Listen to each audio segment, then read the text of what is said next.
आप सभी का स्वागत करते हैं भोजपुरी इंटरटेनमेंट के यूट्यूब चैनल पर। आ गए हैं भैया बहुत ही बवाल, बहुत ही धमाकेदार भैया गाने के अपडेट को लेकर।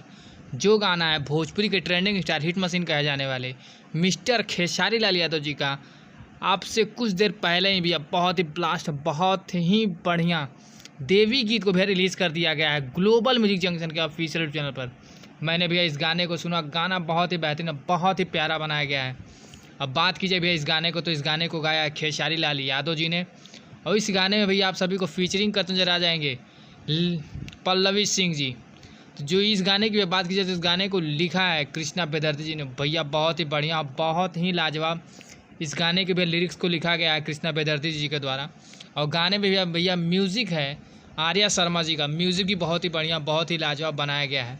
अभी तक यदि आप लोगों ने इस बेहतरीन और लाजवाब गाने को नहीं सुना है तो जाएँ ग्लोबल म्यूजिक जंक्शन के ऑफिशियल चैनल पर जाकर इस गाने को भैया ढेर सारा प्यार से दें। गाना बहुत ही बेहतरीन, बहुत ही लाजवाब बनाया गया है। तो आप सब ऐसे ही भैया भोजपुरी जुड़ी हुई ताज़ा खबरों को पाने के लिए भोजपुरी इंटरटेनमेंट चैनल को सब्सक्राइब करना बिल्कुल ना भूलें और बेल आइकन को जरूर दबाएं, ताकि हमारे चैनल पर भैया जो भी वीडियो अपलोड हो उसका नोटिफिकेशन सबसे पहले आप तक पहुँचे। तो फिर मिलेंगे हम ऐसे बवाल और धमाकेदार अपडेट को लेकर। तब तक जय हिंद, जय भोजपुरी।